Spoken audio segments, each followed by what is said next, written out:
रविवार को गोड्डा के बोरियोजोर में आयोजित एक कार्यक्रम में सीएम हेमंत सोरेन ने 73 योजनाओं का शिलान्यास किया और लाभुकों के बीच करोड़ों की संपत्ति का वितरण किया। और इस कार्यक्रम में सीएम हेमंत सोरेन के साथ कल्पना सोरेन, मंत्री दीपिका पांडेय सिंह और सत्यानंद भोक्ता भी शामिल हुए। बता दें कि आज पाकुर में राज्य की बहनों को मैया समान योजना की सौगात देने वाले हैं।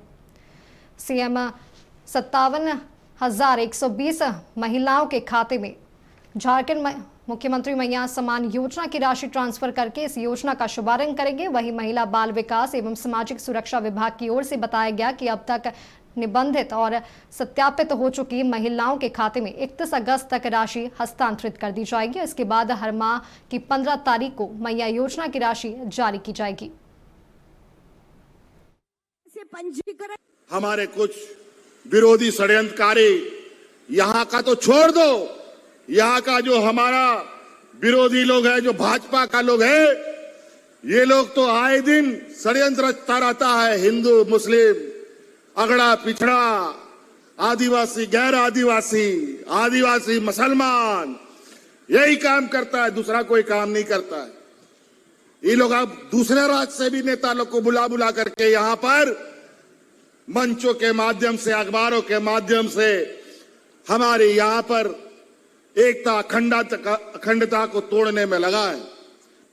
पूरे देश में सांप्रदायिक तनाव फैलाने का काम किया और नतीजा ये हुआ कि राम भगवान ने उनको ऐसा सजा दिया कि वो सरकार बनाने के लिए बैसाखी का इनको आड़ लेना पड़ा।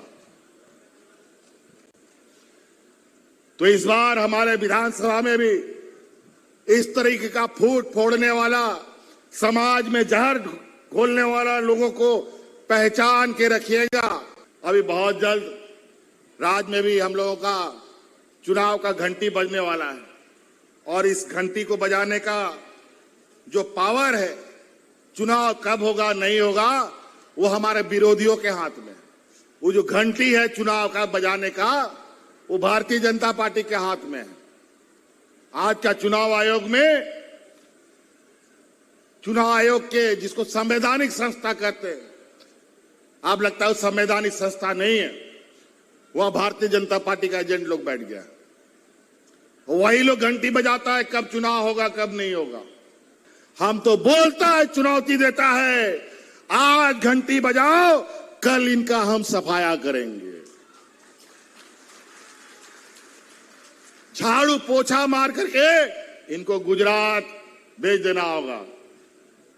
ये लोग गुजरात से, असम से, महाराष्ट्र से लोगों को ला करके यहाँ आदिवासी, दलित, पिछड़ा अल्पसंख्यक के ऊपर जहर बोने का काम करता है और एक दूसरे से लड़वाने का काम करता है।